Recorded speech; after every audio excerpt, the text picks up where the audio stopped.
Okay, everybody. I have something really cool to tell you about. If you haven't heard yet about Anchor, it's the easiest way to make a podcast. Let me explain here. It's free. There are creation tools that allow you to record and edit your podcast right from your phone or computer. Anchor will distribute your podcast for you so it can be heard on Spotify, Apple Podcasts, Stitcher, and more. You can make money from your podcast with no minimum listenership. It's everything you need to make a podcast in one single place. Now, the way that you can do this is you got to download the free Anchor app or go to anchor.fm, and then you can get started. It's really fun. We just switched over recently here at All Too Real 2, and I'm enjoying it so far. So be sure to check it out and let us know what you think.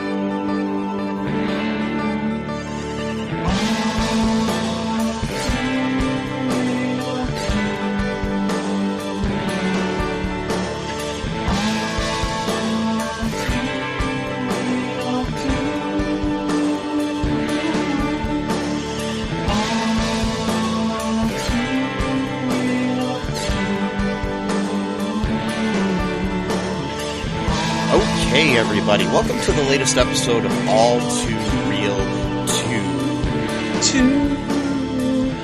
My name is Michael E. Cullen II, and with me, as always, is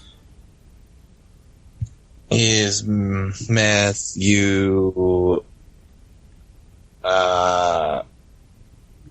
Maximoff? No.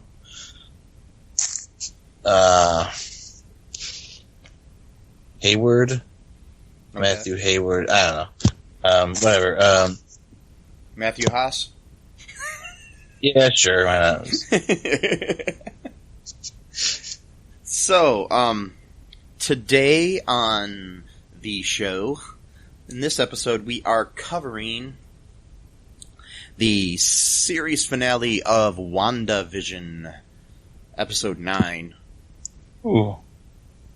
Which was entitled the series finale. Yeah. Yes. It was directed by Matt Shakman and written by Jack Schaefer. Cinematography by Jess Hall. Editing by Zine Baker and Michael A. Weber. The running time was 49 minutes. The original release date was March 5th, 2021. I don't know why I'm giving all this information, but hey, why not?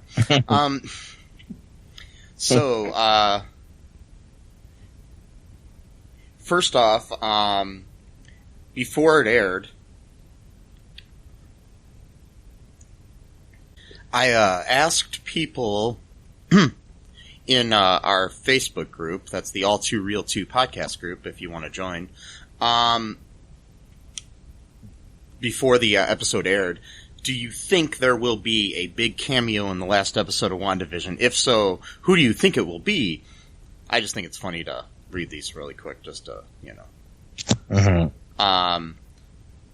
Ben Grimm Krompak said Doctor Strange, maybe Nick Fury. Jacob Scarberry said Doctor Strange. Sean Patrick Thomas Daly said, I think it will be someone from the X-Men, thus starting the crossover of Avengers X-Men. Magneto was said to be Wanda's father, then that changed for whatever reason. So, okay. So those are the things we had there. So, okay. Yeah, so none of which came true. Right. For better or worse. Damn it. Yeah. The X-Men thing would have been cool, but since they already faked us out with Pietro, I'm like, they're probably not going to do that now. They're just teasing us with Well, the same actor who played Pietro in one of the X-Men or a few of the X-Men movies. Well, going in, we didn't know that was a fake out. So going into this episode, so you know what I mean. What do you mean with Pietro? We didn't know that it was necessarily not the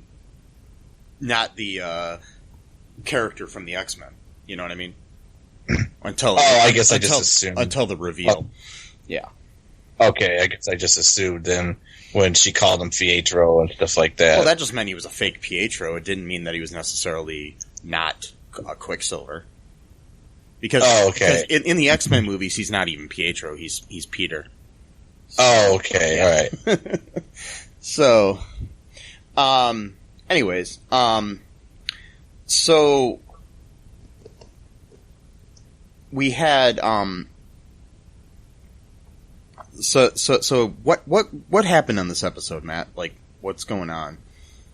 Well, we started off right where we left off with the last episode, where Agatha's basically puppeteering Billy and Tommy with her strings, essentially choking them, and she's kind of taunting Wanda. She actually wants Wanda to fight her because we already learned this from the last episode that Agatha, one of her main abilities is that she's able to absorb other people's power, which is what gives her strength. So she's basically teasing Wanda. She wants her to shoot some of her power at her so she can have a piece of it for herself. Then she could sort of build upon that, and she gets what she wants, a little piece, and then she shoots some of the red stuff at Wanda, and Wanda looks at her hand, and it's looks like it's kind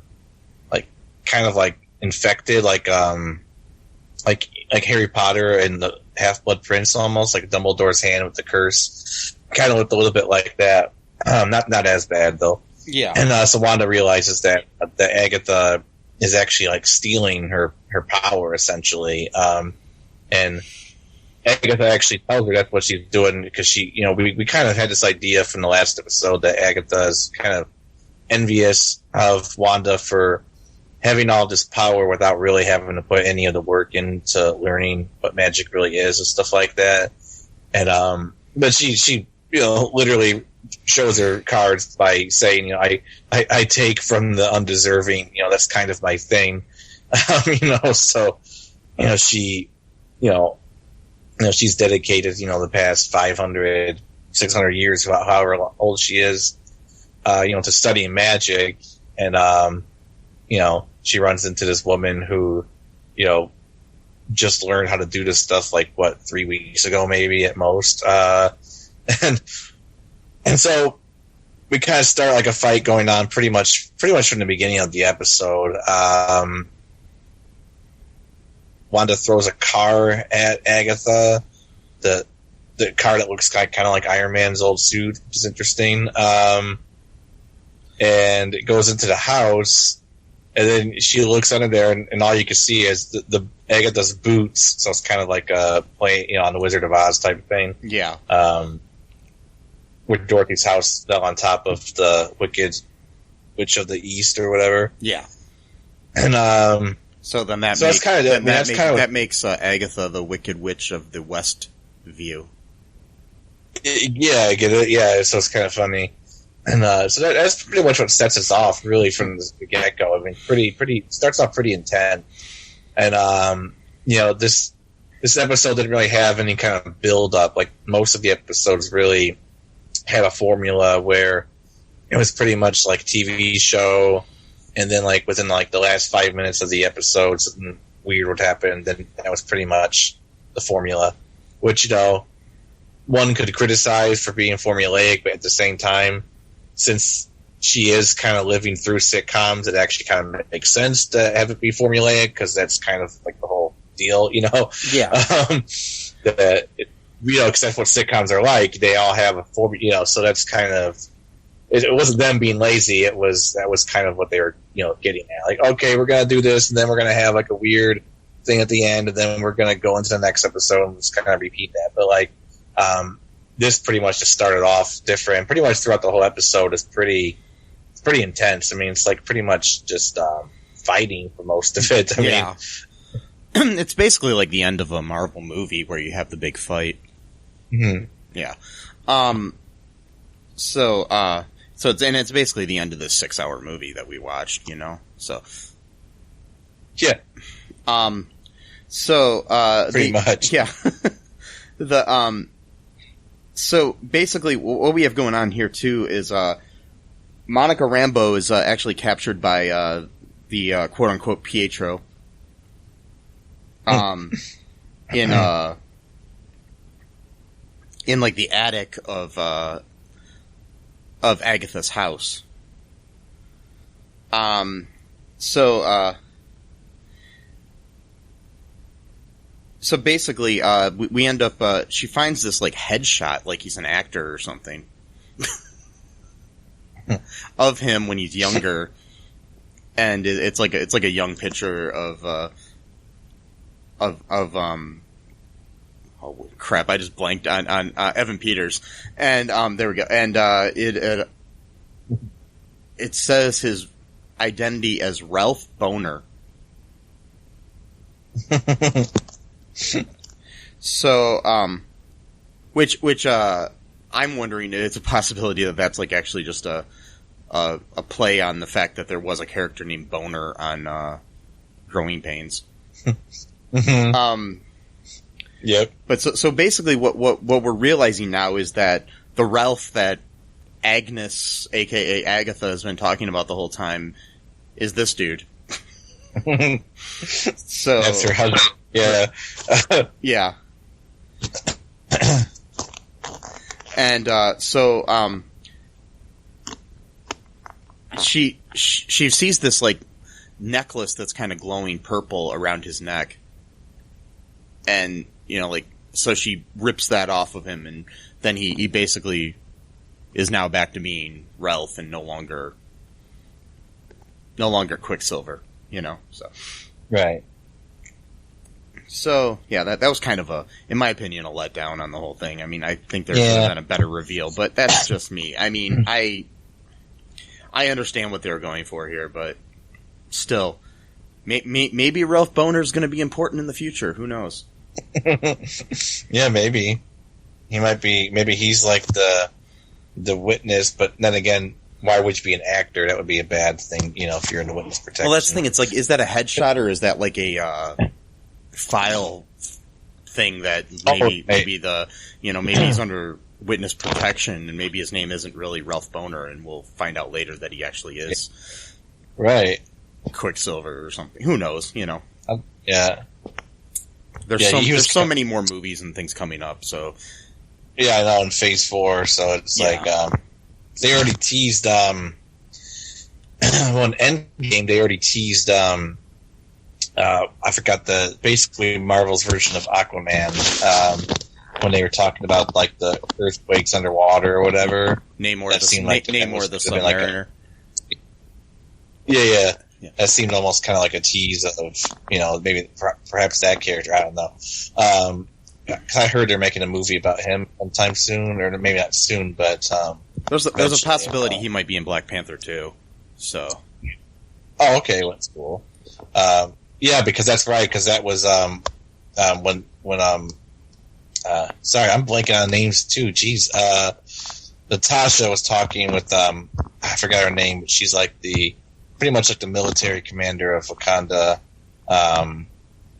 in Endgame when they're like having their I'm blanking on the character's name too, but yeah. Sorry guys, like I'm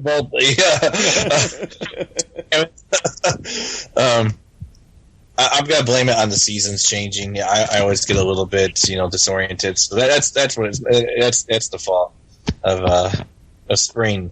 So it's time to change. You've got to rearrange. Wow. Sorry.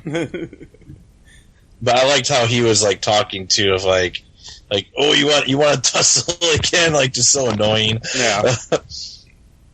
he like just basically like he just like does a speed power and just like touches her and she like falls back like real far or whatever, and then she eventually just like just throws him over her shoulder and like puts him in a grip or whatever, and then that's when she takes off his his controlling necklace.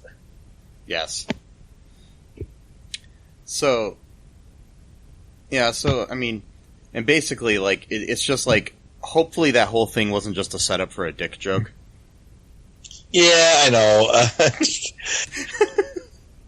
I do think you're right about the growing pains reference, though, because he showed up in the episode that was kind of like a play on the growing pains. So, like, at the very end of that episode, like, that would have been a cool nod to that show, because that was one of my favorite shows of the '80s. Growing pains. So it's too bad that Kirk Cameron turned out to be a complete jerk, but whatever. Yeah.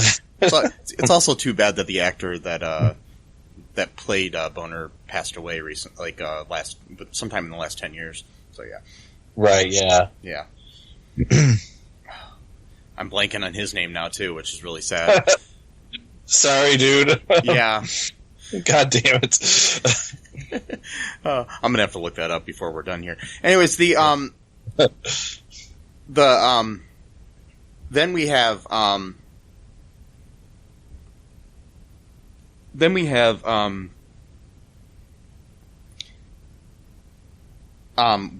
we have Vision shows up, aka the White Vision, that is, and he's like he comes up to Wanda, and she thinks it's like him trying to like kiss her or something, but he starts to crush her head. Gosh. Which is kind of scary. Yeah, I know, you could hear like the bones. Like, yeah, that was scary. Yeah. I don't know. It was just kind of weird. But he basically reveals that Hayward had basically ordered him to eliminate both Wanda and her fake vision, her hex vision, or her hex gen, if you will. Yeah. Just so weird, that scene, like how quickly she was willing to just like give up on the vision she created. Like, oh, is this the real vision? Oh, okay, the one I've been living with for like weeks. Who cares about that one? Like what a jerk. Like, seriously, dude. Like, either that, or she was just kind of like, what the hell's going on, sort of thing. You know what I mean? So maybe she thought that he turned white for whatever reason because of magic, something like that. Or so that's it's possible. Yeah, it wasn't really clear. Right. Well, it's right, because right after that, Hex Vision went and flew out. So she probably thought that was actually... Never mind, sorry, I didn't mean to imply that she was, like, willing to cheat on her own subconscious, I guess. How's that? Whatever. Yeah. Because that's all that Vision is, and Hex is herself, so... You can't really cheat on yourself, I guess. That brings up a good question. So, like, if your husband or wife is, like, cloned, is it really cheating if you... I'm just joking. Yeah, exactly. It's a future dilemma that philosophers and ethicists will have to, to wrestle over.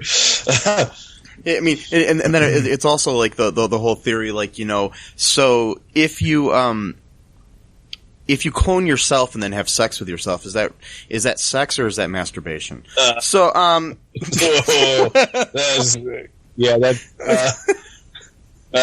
creepy, whatever. Reminds me of that scene from The Boys season 2. Sorry if I'm spoiler, but. That shapeshifter dude, is like made him look just like Homelander. Yeah, and he's like, it's not gay if it's with yourself. It's like, it's not gay, but it's really, really creepy. So it's like, saying it's not gay, that doesn't being gay is fine. I think having sex with yourself, that's the weird. It's funny because I just watched there's an old sketch. I can't remember. I saw it on YouTube. I don't know if it's from like College Humor or one of those YouTube channels, and it was a Back to the Future parody thing. It was from years ago, and it shows the scene where Marty almost makes out with his mom in the car, and then but in the scene he ends up actually going through and having sex with his mom. And then he goes back to Doc, and Doc's like, okay, now we gotta send you back to stop yourself from having sex with your mom. And then he ends up having like he ends up having a threesome with himself and and his mom. And it's funny. And he actually says the same thing that they said in there. And he's like, well, it's not really gay if it's with myself. Wow. It's like, okay, the boys kind of stole that thing. That's just funny that I just happened to watch that. I just happened to watch that yesterday randomly. Anyways, wow. So the but so back to the show. Yeah, WandaVision. So you can join us for our new podcast where we just discuss cloning and the sexual implications of it. Yeah. Yes. Also, too. Well, I had that idea once too. It just came to me a long time ago where I was thinking about like the multiverse and stuff like that, and I was like the multiverse is discovered, but then unfortunately that makes incest legal now because it's like, well, if you meet someone of a different Earth, it's not technically your. Jesus. So it's like, I don't know why this is getting weird. Okay, this is a weird conversation. But I'm just saying, like, ethicists and philosophers will have to then, like, wrestle over those like implications. Like, okay, technically that person's from Earth too, but no, you shouldn't do that. No. Yeah, you probably shouldn't have sex with the, alternate version of your sister. It's just like... or even yourself. Yeah, that too. Because if you're saying, well, it's it's not gay but with yourself, like, okay, well, I still feel weird with doing that with Earth 1 version of me, but if it's Earth 777 version, that's fine with that. Nope, it's wrong, illegal. I'm writing the rule right now, even though we have not discovered the multiverse. Yes, I don't want to deal with that kind of madness. Ooh. But all of our all of our doppelgangers in Earth 777 are actually really hot, so it's cool. I'm joking. Okay, this is a weird conversation. Sorry, guys. We I don't know. No idea. We digress. We got onto this. We digress. We digress. So So back to this show called WandaVision. We have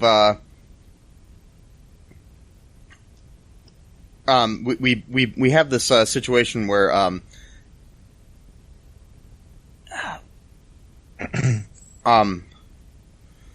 what's going on actually here? I'll let you pick it up here, Matt. No problem. Yeah.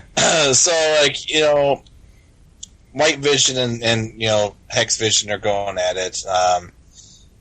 White Vision actually tries to do what Thanos did, trying to rip the Mind Stone right out of his head, but he was able to sort of phase out of it, and then White Vision did the same thing later. It seems like White Vision kind of just picks up, like, learns basically everything, like, that's like pretty much like almost like a computer, like he sees whatever Hex Vision does, and then he just does the same thing later on. So, like, nobody's really winning the fight because they're just copying each other essentially. And then this might be a little bit different time wise. I might be skipping like from the timeline of what the episode's going on, but like Hex Vision eventually gets White Vision to just stop fighting just for a moment, to just talk to him for a second, and then he says, because White Vision said that he has to neutralize both Wanda and Vision, and then Hex Vision says, well, you're actually the true Vision. I'm just a conditional Vision, so you don't really have to destroy me because, pretty much I'm not like a factor or whatever. And then White Vision says, I request elaboration. I thought that was kind of cool.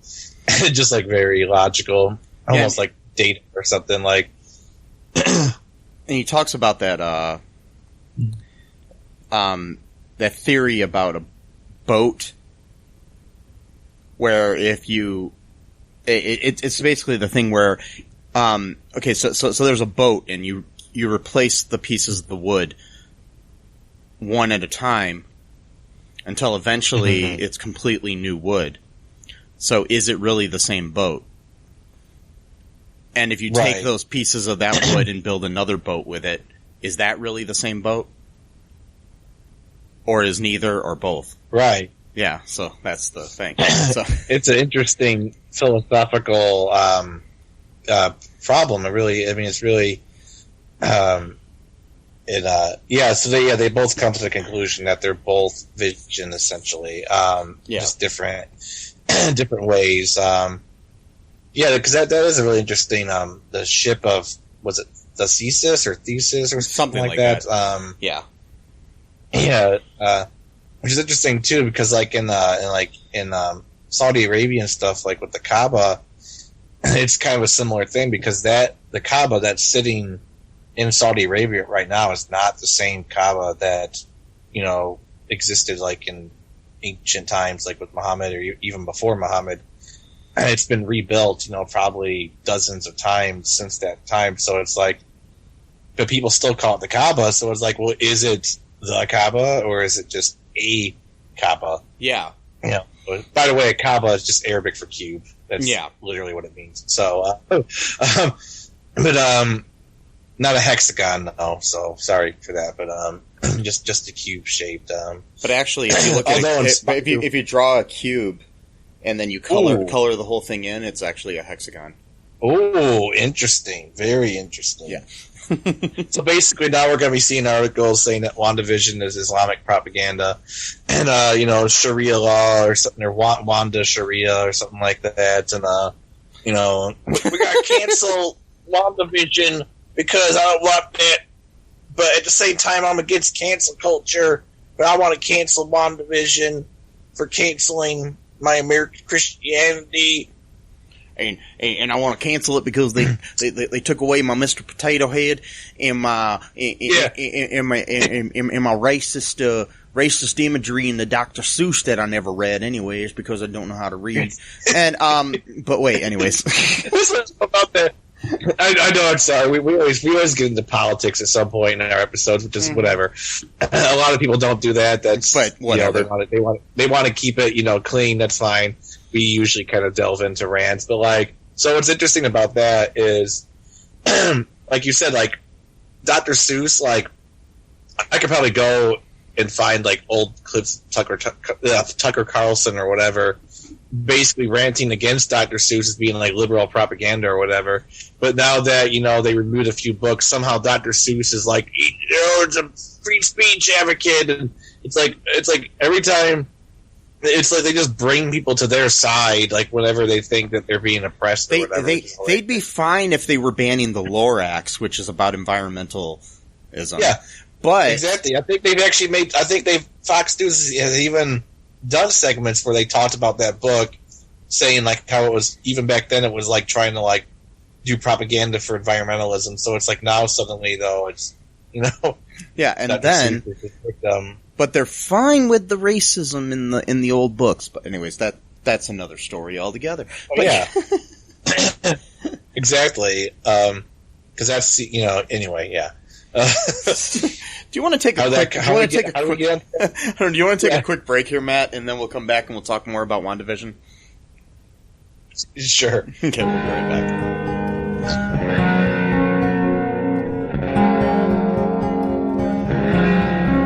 It's the Ninja from the Ask the Angry Ninja Show saying, come listen to the show. We got the Ninja Wife to give you your movie reviews. We got the Conscript to give you the Ninja News. And we got the Battle to talk about your sports. And as always, it is the Ask the Angry Ninja Show.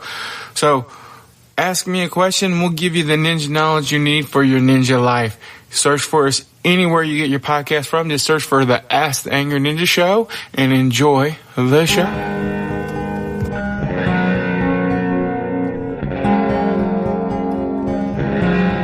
And we are back in white.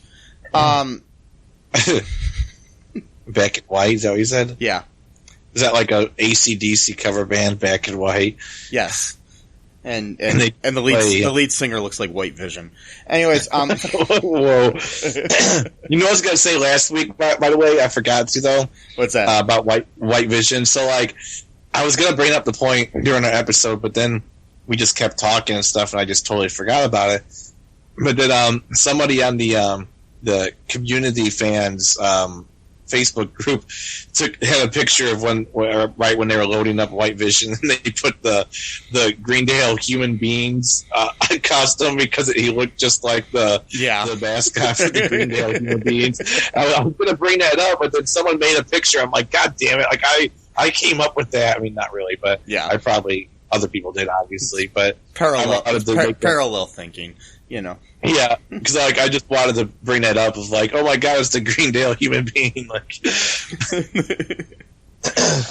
yeah. So, anyways, in the episode here, we've got we've got the fight going on between Wanda and Agatha, and basically, she does this one thing where she actually takes Agatha back to the Salem witch trial thing where where she's at the stake, you know, and the witches are all dead on the ground, that we had experienced in the previous episode. Basically,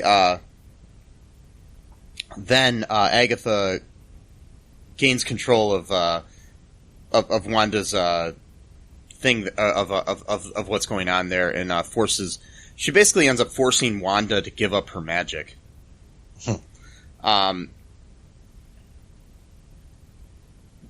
So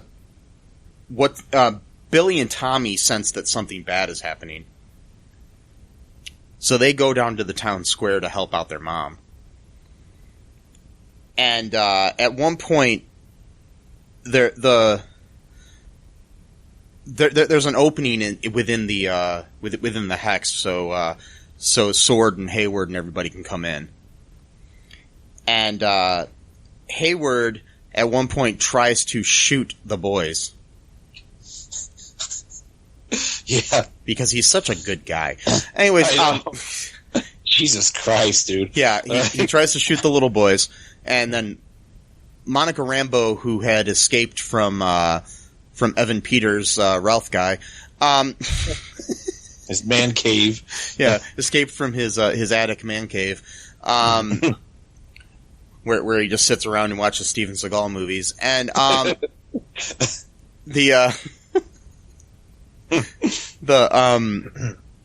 which, you know, if you had a man cave, that was what you would do too, right? Probably, yeah. Just sit around all day and watch the greatest actor of all time, Steven fucking Seagal. Well, it probably explains why he was a failed actor himself. He's watching that for inspiration. I mean, it's like, you know. Yeah, I mean, you can never live up to the greatness of Steven Seagal, so that'll just make you not want to be an actor anymore. Yeah, that weird green shit in his blender. What was he drinking? I think it was like a smoothie or something. Like a smoothie. Like didn't seem like a health conscious kind of person though. To me, no, so I don't know. But who knows? Maybe it was like a weed smoothie or something. Probably. Yeah. And then, you know, but yeah. So, anyways, back to so Monica lands, you know, all superhero style in front of them and saves Billy and Tommy with her newly discovered superpowers. Which was really awesome. I liked seeing that. I like Monica a lot. She's like my favorite new character in the whole MCU. So, yeah, she's good. Yeah. I mean, I even liked her when she was the little girl in the other movie. She was funny. So it's, you know. Mm-hmm. And they did a good job casting, the adult version. So, like you said, Wanda's vision had defeated, oh yeah, right before I forgot that, Hayward is standing there, and, out of nowhere comes Darcy in her, like, little, her little, truck from the last movie. Mm-hmm. Darcy Lewis basically takes down Hayward.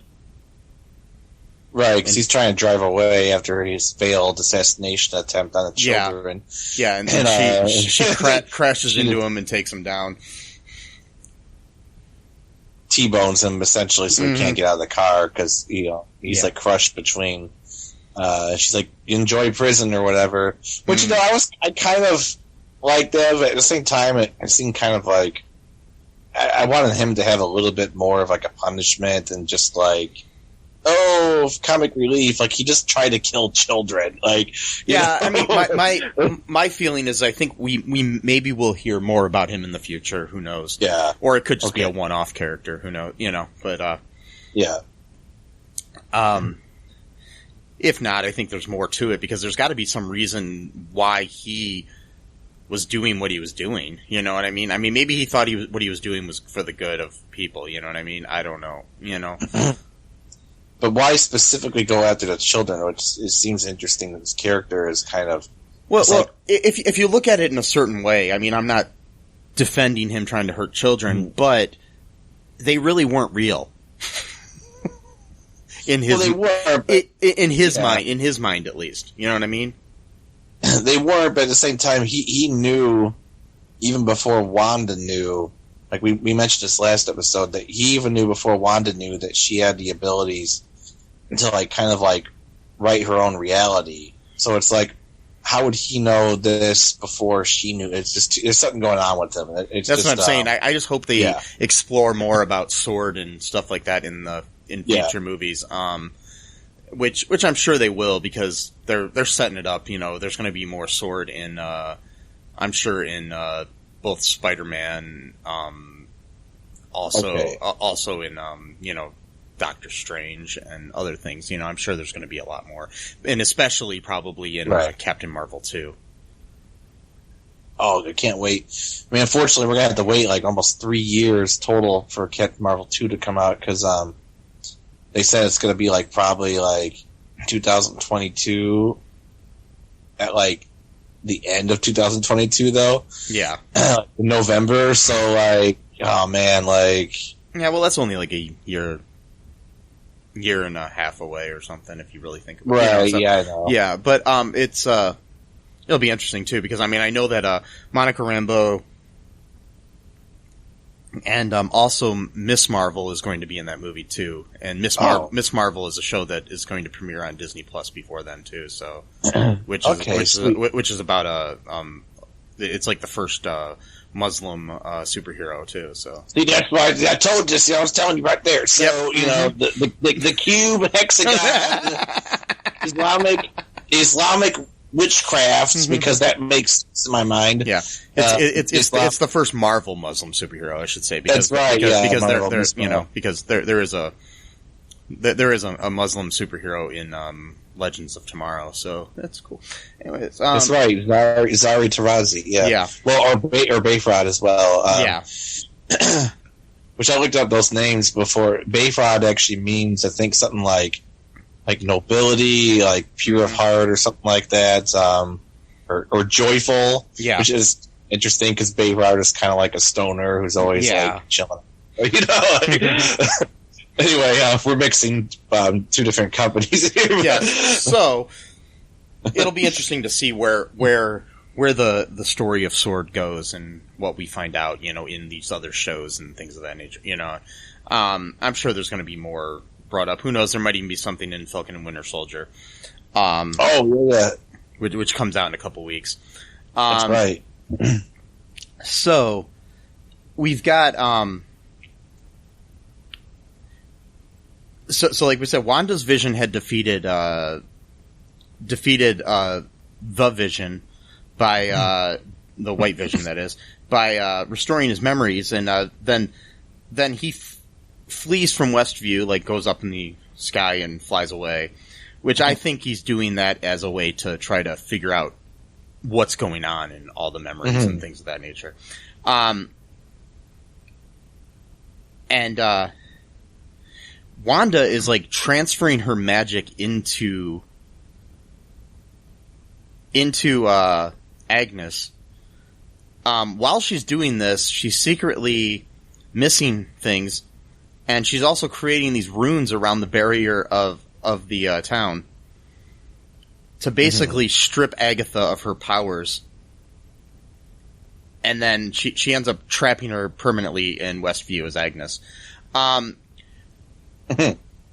Basically, but we did have earlier a situation I forgot to say where Agnes had woken up all the people of Westview.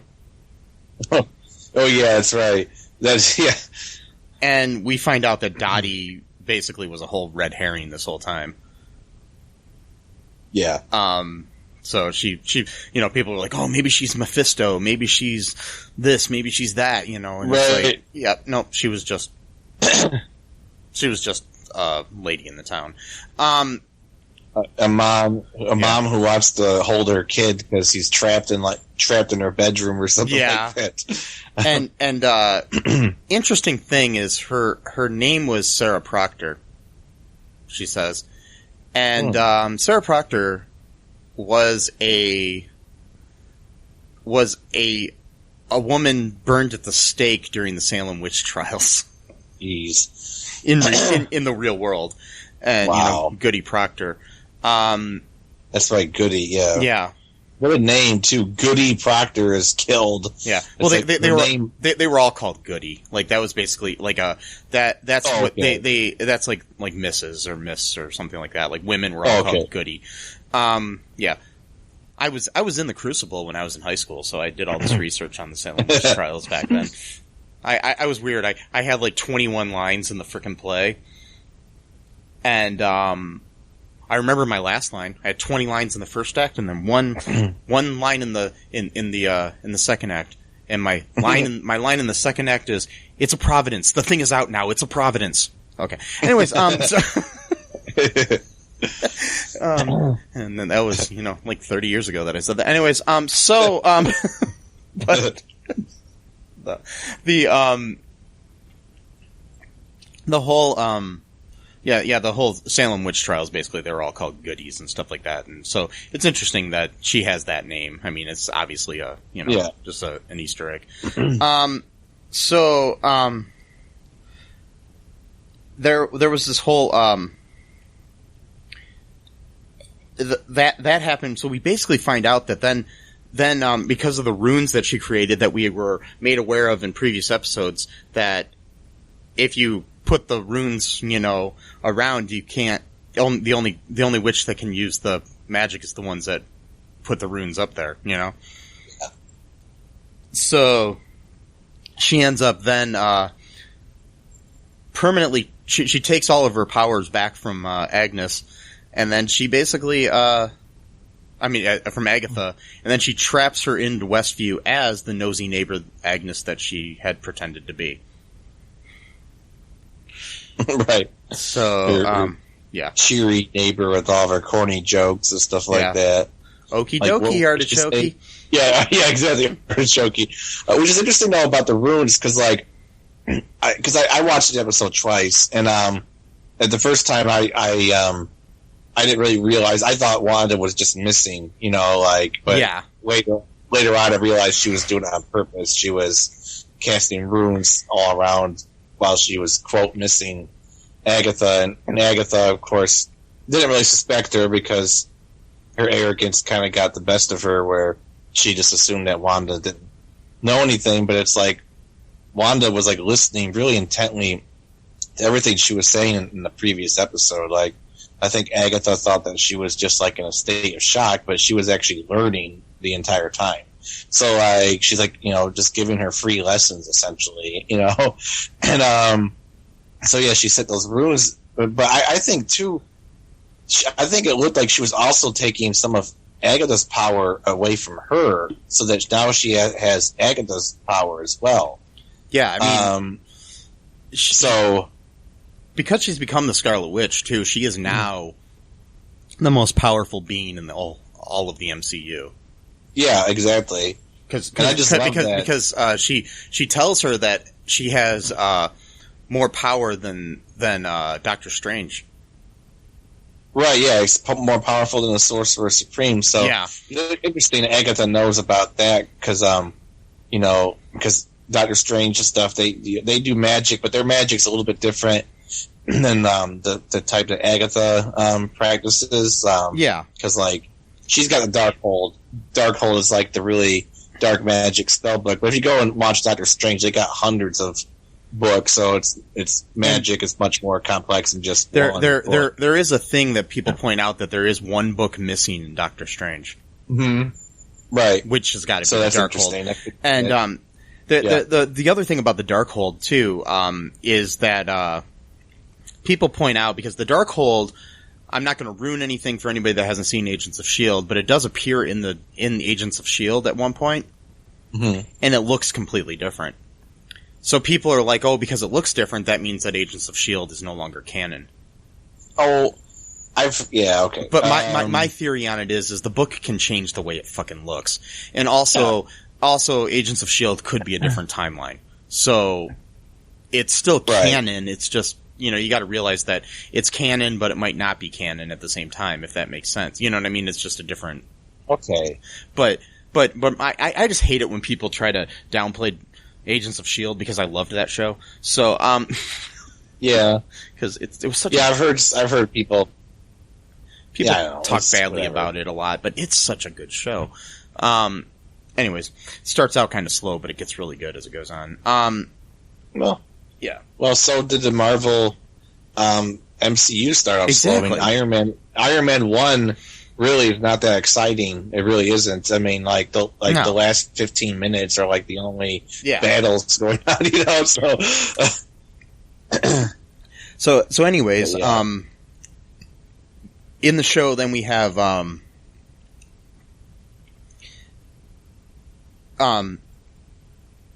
we have basically Wanda totally becomes the Scarlet Witch. Like, we start to see the actual crown and everything on her head in the process. And so then the family and her return to their house as the barrier of the hex starts to collapse. She's tucking her kids into bed, and basically, there's interesting things in the bedroom too, though. Like which one's the fast one? I always forget. Oh, Tommy's the fast one. Yeah. On Tommy's side, there's a bunch of race cars on his wall, which is kind of interesting. In between the two beds that they're sleeping on in their bedroom, there's like a poster on the wall that looks like a bunch of chaos going on. And one thing I do want to point out is that the world is collapsing. We never do see them disappear. Right. I'm not saying that they did or didn't, but that they could have been taken by somebody or something before they disappeared. Right. Just wanted to point that out. Basically then Wanda and Vision have a very tearful goodbye. Then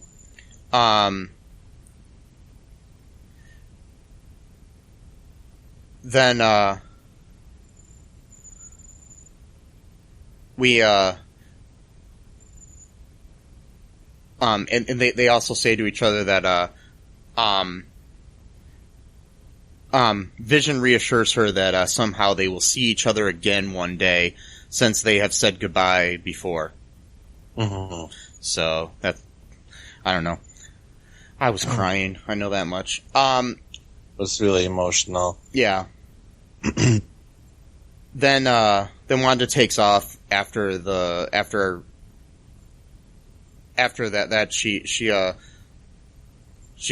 goes to the town square. She sees Monica Rambeau and basically makes peace with her and kind of, gives her a nod and all this other stuff. And the townspeople are pissed at her. They're just like, they're all staring at her. They're all staring at her like, "Fuck you." And because they were saying that they were having her nightmares when they went to sleep. Oh yeah, I forgot about that. That was that's that. creepy as hell. I know. It's like, so then Wanda flies off and basically goes into hiding, and and the credits start to roll. Yep. And we have a mid-credit scene where Hayward is arrested for tampering with the evidence. And then an agent comes and talks to Monica and asks her to meet her in the theater. And she's basically a Skrull disguised as an FBI agent. And then says that a friend of her mother wants to meet her. And points upwards. I mean, my theory is that that's got to be Nick Fury. Yeah. Yeah, I mean, it has to be. Yeah. It's not a Skrull. I mean, it's unlikely to be, what's his name? Talos. Talos. Probably not him. Yeah. Cause like, we see in the end of, Spider-Man, Far From Home, which takes place after the events of this movie. In the post-credits scene,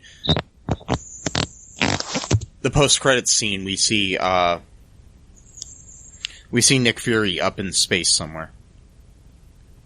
Oh, right, yeah. Yeah. Because in the whole movie, he was, Talos was actually pretending to be Nick Fury. And his wife was pretending to be Maria Hill. So I forgot. Why were they doing that? I forgot why they were pretending. Because Nick Fury and Maria Hill had something else to do up in space, I think. Oh, okay. So, and I hope we get more Maria Hill because I love Colby Smulders. So, anyways, yeah. I've been watching a lot of How I Met Your Mother again lately. So, anyways, so good show, Himium, good show. Yeah, it's my fall asleep to TV show. Like I just put it on in the bedroom before I go to bed. So the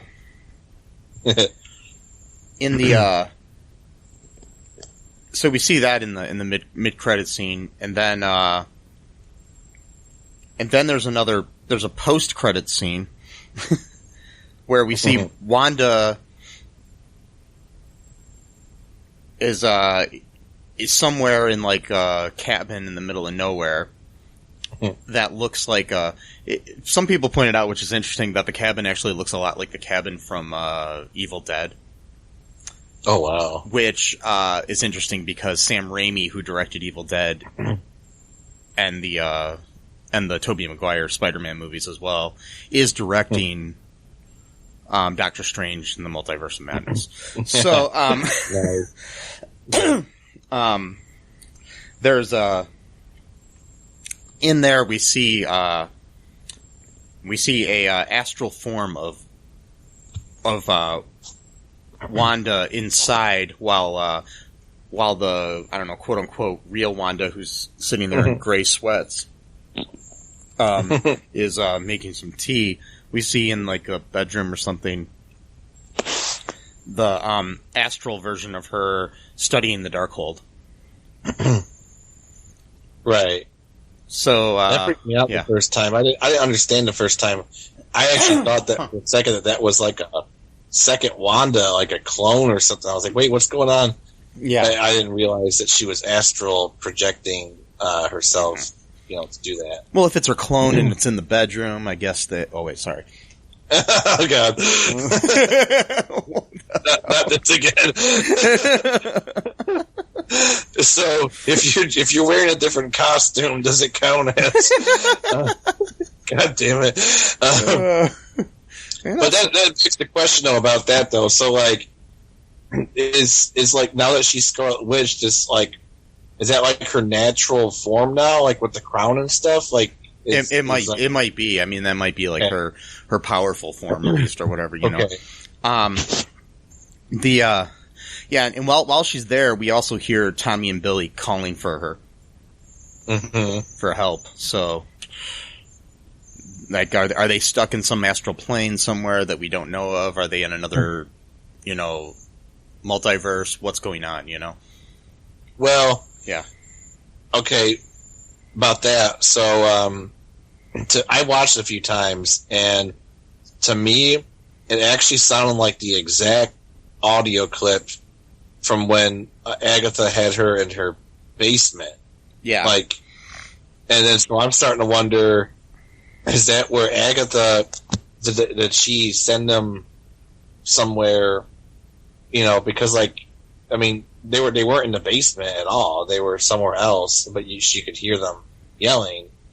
And so like, I'm starting to wonder, you know, if they're back in that realm again, because like, you know, after, you know, Agatha basically like made her, you know, revisit all of her memories and her trauma and stuff, suddenly, you know, they were outside, but I don't think the kids were yelling from outside at that time. I think they were, you know, somewhere else. Yeah. And then Agatha went and retrieved and brought them outside. So, and the interesting thing too is that when she turns Agatha into Agnes, she still has her brooch.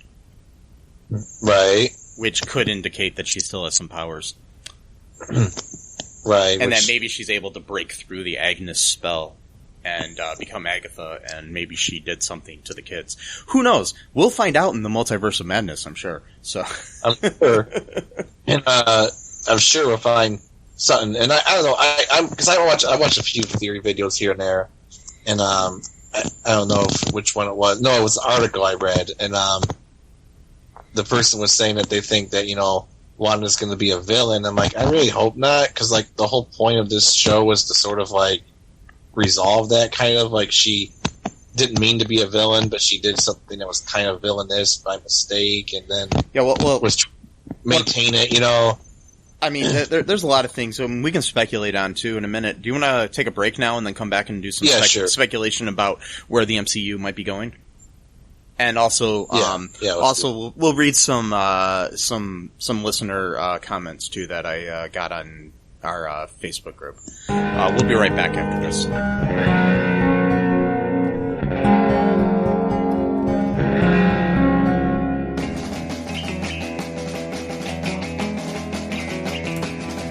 What is Gen X?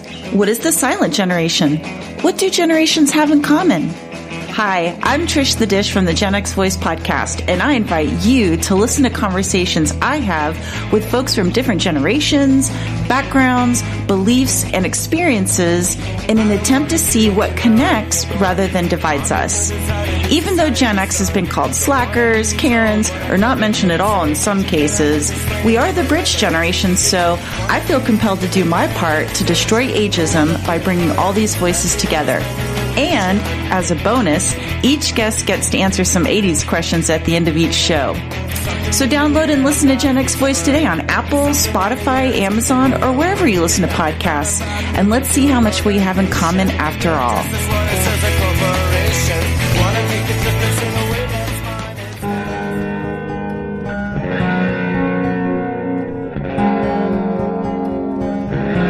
And we are back. Okay, so first off, Matt, I'm going to read some thoughts on the episode that I had found from online. So here's listener Mike Burton. He says, by the way, Mike Burton is a podcaster himself. I just wanted to point that out. Okay, yeah, Mike Burton, who is a podcaster himself, he hosts the Genuine Chit Chat podcast, and also Comics in Motion. So be sure to check those out. He's a good guy. Anyways, he said I enjoyed it, but I felt like it left me wanting more. I'm not entirely sure what I actually wanted, but it was something. Maybe it felt like from a certain point, it all sort of wrapped itself up a bit too easy. Bar the second post-credit scene. I think WandaVision was an excellent show. I thoroughly enjoyed it and love the risk Marvel took by with the direction of the show.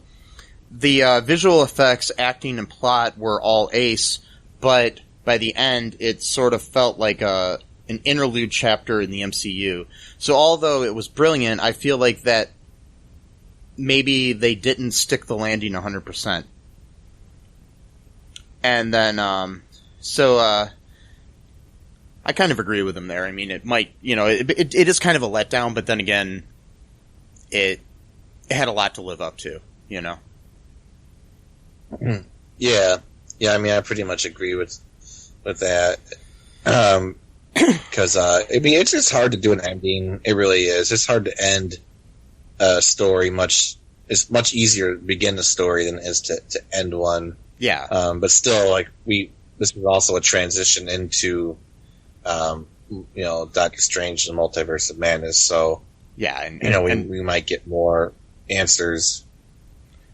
And a whole transition into the whole fourth, the phase 4 of the MCU in general. Yeah. Okay, Jacob Scarberry said they are absolutely 100% set for the multiverse, and it was a genuinely exciting final episode. Top notch on all fronts. I was a little disappointed that there wasn't a major cameo, but the hints post-credit made up for it. I can't wait to see the next phase of the MCU. Okay, Ryan Moore says, I personally felt it was a cynical 6-hour setup movie disguised as a TV show that is the textbook definition of style over substance. Good on a technical level, but everything else fell flat for me personally. I don't really agree with him, but, Ryan's a good guy, so I'm cool with it. Whatever.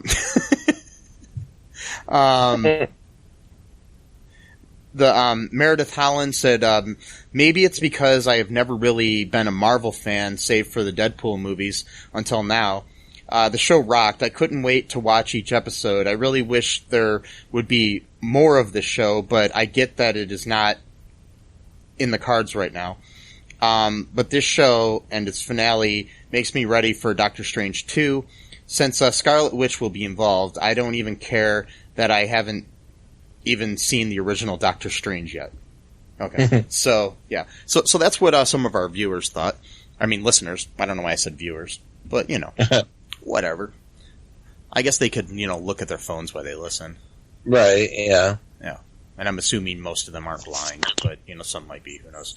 Anyway, so... Right. I would suggest checking out the Doctor Strange movie because it's really good. Yeah, it is. I didn't like it the first time I watched it, but the second time I liked it. Which is weird. Okay, here's some... Do you want me to read some trivia here, Matt? Yeah, sure. Okay. And then we'll talk speculation after that. Okay, the movie showing at the modern-day Westview Theater is Tannhauser Gate. Tannhauser Gate is mentioned by replicant Roy Batty, played by Rutger Hauer, in his Tears in the Rain monologue in the movie Blade Runner.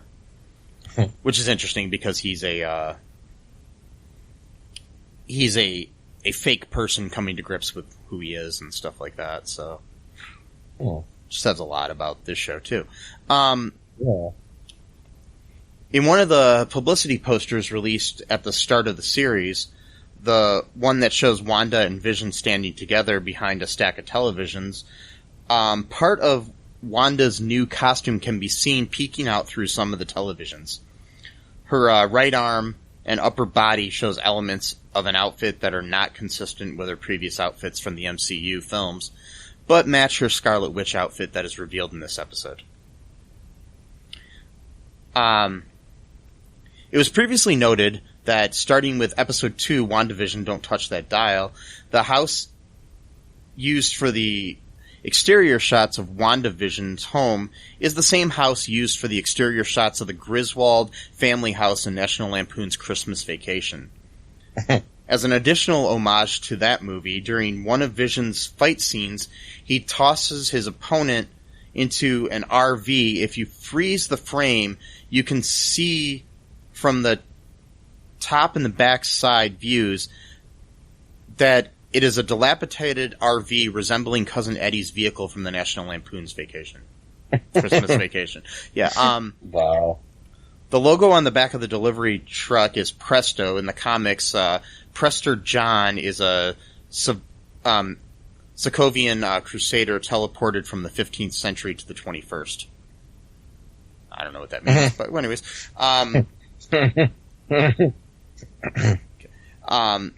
During the post-credit scenes, Wanda is seen walking into a cabin and preparing tea, while further inside her astral form, who is dressed as the Scarlet Witch, is studying the Darkhold. This is similar to a scene in Doctor Strange, where the titular character is sleeping while his astral form is studying a tome from the library. This is also a demonstration that she is more powerful than Doctor Strange, as she can function both in reality and in the astral plane simultaneously. Whereas he has to sleep, basically, you know. So, right. Well, does he have to sleep, or was that just what he was doing at that time? I don't know, but I mean, it could just be a metaphor for the fact that you know what I mean? It's just like kind right, of yeah, that she's implying that she's more powerful. Right. The post-credit scene featuring Wanda and her cabin is reminiscent of the post-credit scenes from The Incredible Hulk 2008, which similarly shows Bruce Banner, Edward Norton, in a remote cabin working on controlling his powers through meditation, much like Wanda with her astral projection. Both characters are on the run from the military after hurting a large number of innocent people. After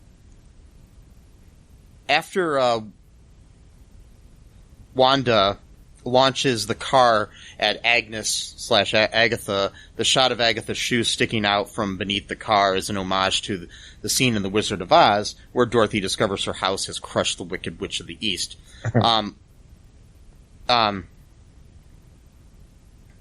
Later, Wanda has fought Agnes in the town, and the town has flashed through different decades.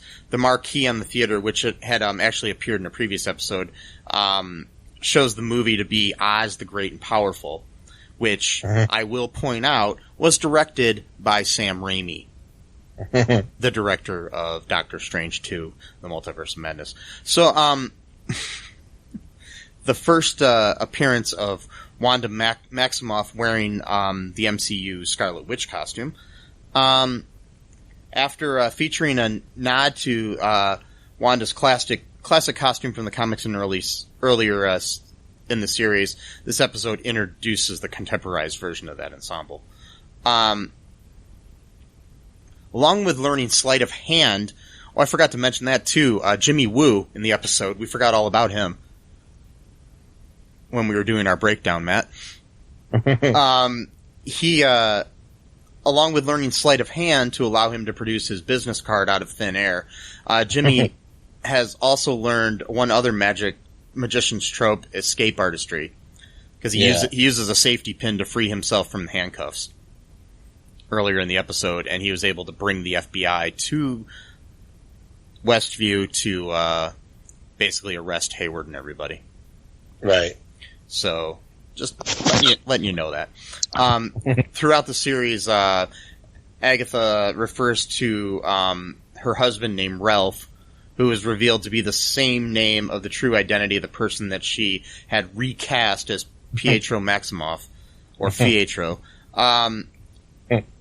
Ralph Boner, he is played by Evan Peters, and in the MCU reality is a struggling actor, is what they're saying. I don't know if that's true or not. Which can be inferred as Monica examines a professional headshot of him while she is being held prisoner by him while he is under Agatha's control. After he escapes from the handcuffs, Jimmy Woo Riley exclaims, "Flourish!" The same thing gum-drunk Vision had exclaimed after each magic trick during the magic show in episode 2. That's right. Yeah. Let's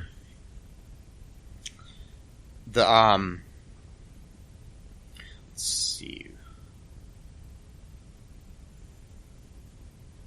When right. when And Agatha... also, too, Oh, go ahead. Yeah. no, I'll just say that the gum he was chewing was called Big Red. I forgot about that. Yeah. When Agatha breaks Wanda's spell over the population of Westview, the locals all swarm her and begin shouting at her. It resembles a scene from various Marvel productions in the comics where a telepathic character discovers their powers and can hear every thought in the vicinity at the chaotic, uncontrollable manner. The scene where Agatha and Wanda fight in the sky over Westview and Agatha seemingly drains Wanda of her energy is reminiscent of a scene in Hulk, which we covered for this this show in our Crisis on Infinite Films series, where the Hulk's father, Nick Nolte, tries to drain the Hulk of his powers in order to live. Kevin Feige was an executive producer on that film. So, yeah, as well as this show. So, okay, so, alright, speculation time, Matt. What thoughts do you have about the future of the MCU?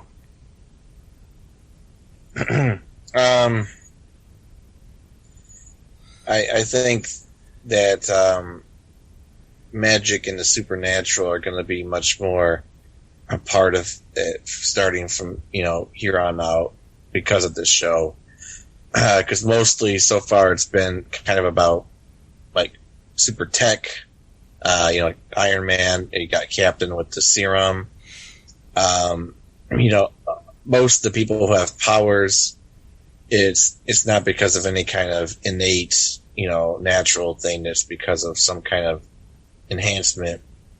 And then we got into aliens, of course, like with Thanos, and I guess technically Thor would be considered an alien, I guess. And then with like Guardians of the Galaxy. Yeah. So like so far we haven't really dealt with the supernatural except with Doctor Strange. That was like the first one where we really got into like actual like other realms of existence, like not just planets, but like actual different like dimensions of beings, like not just like the Titans live on this planet, Thor lives on this planet, like actual like spiritual entities, or as far as we know, spiritual entities. And that should be interesting to see if they're going to go that route because, the comic books are full of these stories. I mean, like, they didn't really explain too much to movies about how the Infinity Stones were ever created, but they were like actually created by like gods, weren't they, or something like that? Yeah. And so like, Marvel like literally has gods, and it has like a hierarchy of gods too. Like you have like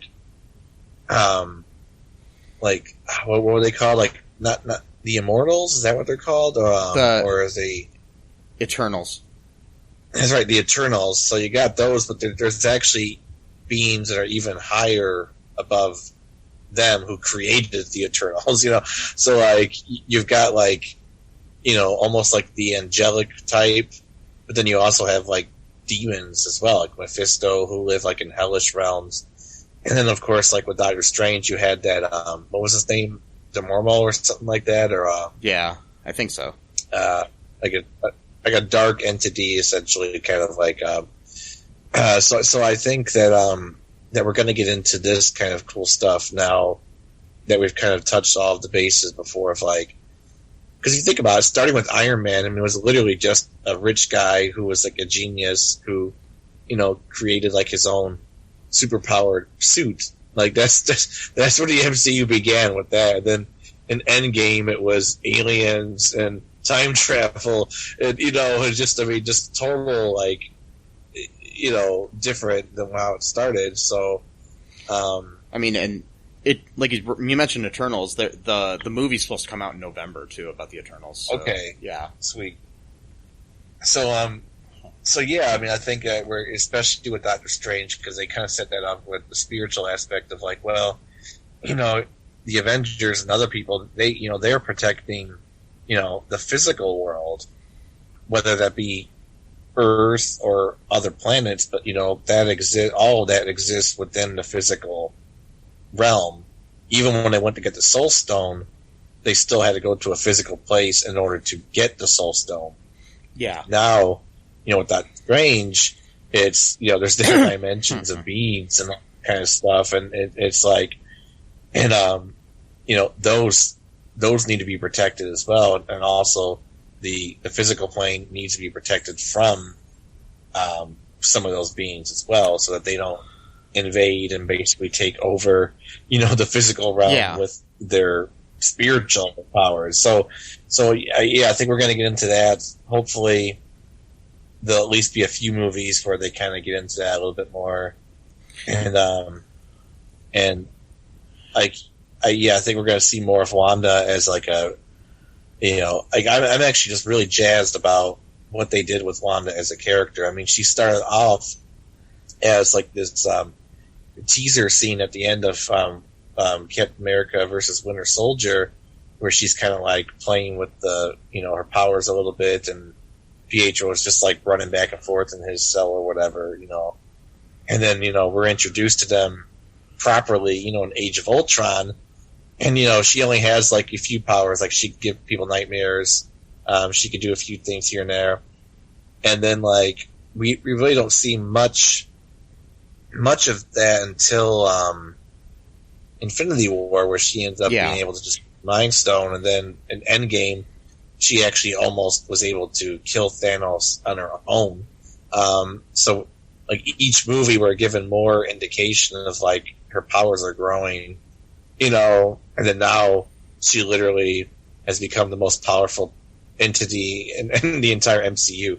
Like, I mean, it was like a 6-year process. My thing is, it's like, I don't know, is she more powerful than Captain Marvel, though? I mean, I don't know. It's hard to say. It's probably, as far as, because she has magic abilities. Yeah. Which I think trumps any kind of physical abilities you might have. Yeah. My personal opinion on that. So, like, Captain Marvel could be the strongest physical person in the universe, but when you're dealing with magic, you're taking your own physical power, but then you're adding other dimensional power as well. So I don't know. We'd have to see, basically. I mean, speaking of that, I wonder if Monica actually might be more powerful than Captain Marvel, at this point. Yeah, because, I mean, I don't know. I don't think so, but it's hard to say. I guess we'll find out in Captain Marvel, too. Yeah. As far as, like, what's coming up, just so people know, I mean, I'm just going to kind of go through this really quick of what we got coming up. Mm-hmm. As far as films go, I mean, we do have the TV series is coming up. We've got Falcon and the Winter Soldier soon, and then we also have Loki coming up soon, along with Miss Marvel and She-Hulk and a bunch of other ones that are coming out sometime in the next, couple of years. Nice. So we've got, and others I'm probably forgetting about. Hawkeye as well. So as far as films go, we have Black Widow coming out supposedly in May. I mean, all this thing is probably, based on, whatever they can do with, COVID shit, So, right. We got Shang-Chi and the Legend of the Ten Rings coming out in July. Nice. Which will definitely deal with magic and stuff in that one. We got the Eternals coming out in November of this year. Spider-Man No Way Home comes out in December of this year. Doctor Strange and the Multiverse of Madness comes out in March of next year. Thor Love and Thunder comes out in May of next year. Black Panther 2 comes out in July of next year. Captain Marvel 2 comes out in November of next year. To be determined of, next year and whenever it is, we've got Ant-Man and the Wasp Quantumania, which comes out sometime in 2022. And Guardians of the Galaxy Volume 3 comes out sometime in 2023. And then there's also Fantastic Four, which is coming out at some point. It's still in development right now, so yeah, well, we got a lot of good stuff to look forward to, which we will cover on the show if you want us to. Let us know. If you would like us to break down the episodes of Falcon and the Winter Soldier, please let us know, and we may do that if we feel up to it. No, we will. Or if there's anything else you'd like us to cover, just go to our Facebook group is the best way to let us know. That's the All Too Real 2 podcast group on Facebook. Also, you can email me directly at mike@cullenpark.com and let me know anything that you want us to cover on this show. We're always up for suggestions. Check out our Patreon as well as our TeePublic, which we have some cool merchandise on. alltooreal2.com will take you directly to our Facebook page at the moment. If you liked this, check out some of our other episodes. Our latest episode right now is us covering the direct-to-video sequel Beethoven's Third, which was an excellent movie. And you get to hear our thoughts on that. I mean, Judge Reinhold, it was probably his finest, Yes. That or his run on Arrested Development. Yes. Yes. That was hilarious. I love that. What was it called? Judge, what was the name of it? Because they kept doing like folk justice and it was polk justice. I think it was Judge Reinhold with Judge Reinhold. Something yeah, that's what it was. Yeah, it was great. It was actually a good movie. Beethoven's Third was actually not that bad. It wasn't as bad as some of the movies that we've watched. Yeah. It was like a fun vibe to it. Yeah, and check out that. We've got a lot of cool interviews. Most recent interview that we had up was one with Tommy McLaughlin, who directed one of the Friday the 13th movies, Jason Lives. He also directed some other cool movies. Sometimes, what was it? I don't know. I'm blanking on things right now, and my brain is not working. But he was. I'm feeling the same way. Yeah. By the way, too, tomorrow we're going to be reviewing. I'm not sure when it will be uploaded, but we're going to be reviewing the sleeper hit of 2004, known as The Sleepover. That is somewhat starring our boy Pietro in it, as well as Captain Marvel herself, Brie Larson. Right, and by the way, I chose that movie not knowing any of this. Yes. So, as well as appearances by Jane Lynch and Steve Carell. So yeah, Steve. Yep. So yeah, that'll be fun. That'll be fun to talk about. Yeah, and if you have any suggestions of any movies that you just like for us to watch and make us watch or whatever, just let us know. We'll do it. As long as we have access to them, we'll watch them. And yeah, if you have any other thoughts, please let us know. We just want to, we want to get you involved as much as possible. Anybody that's listening to the show, we'd love to hear from you. And we'll read whatever you send us on the air if you allow us to. So, just send your emails to mike@cullenpark.com, go to our Facebook group, and comment there as well. Anything else before we leave here today, Matt? No, I think I'm good. Alrighty. So, be kind, rewind, don't litter, wear a mask. Wear a condom. Yep, wear a condom. Yes. Especially if you're having sex with the clone of yourself, wear a condom. I was going to say, damn it. Or the multiverse version of yourself. Yes. Whatever. Oh God, we're weird. Anyways, so until next time, bye-bye. Thanks for listening to All Too Real 2 podcast, a Cullen Park production. Produced and edited by Michael E. Cullen II. Music by Matthew Hawes. Subscribe and share the show. Visit us at cullenpark.com.